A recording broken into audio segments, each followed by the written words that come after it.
Power होला खाली राज भर के जाति मेरे जाति मेरे।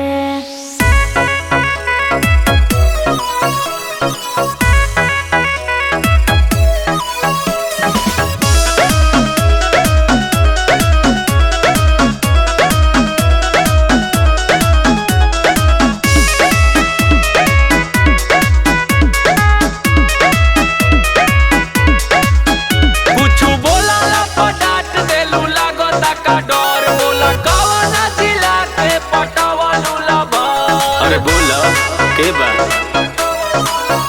कुछ बोला पटाट देलू लागता का डर बोला कवना जिला के पटावलू लबर। सुना कि छेद छेद हो जाए तोरा बाती मेरे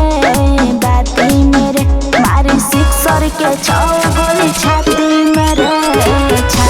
मेरे पावर होला खाली राज भर के जाति मेरे जाति मेरे।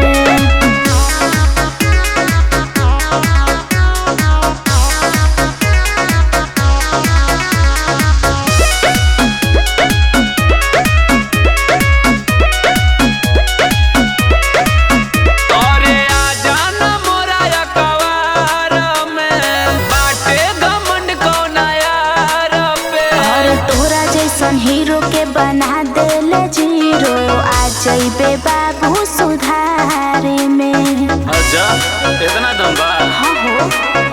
अरे आजा ना मोरा अकवार में बाटे घमंड कौन यार पे। और तोरा जैसन हीरो के बना देले जीरो आ जइबे बाबू सुधारे में।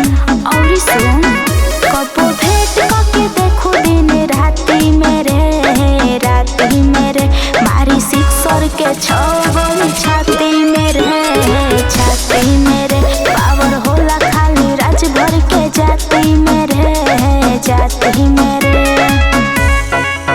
पावर होला खाली राज भर के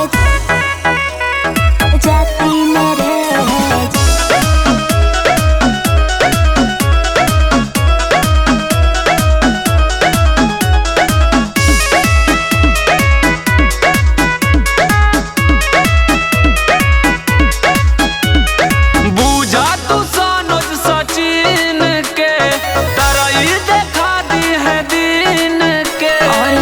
भर के हम ताला भर बनवनी लक्ष्मण आशीष जी के चिन्ह के। हमरो के बना ले चलो हट रहे दो।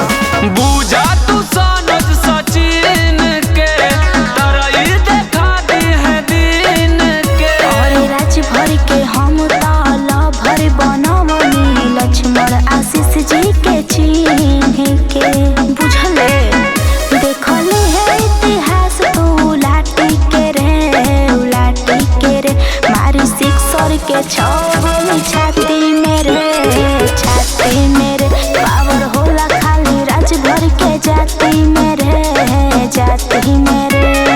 हल्की मिले तारे का।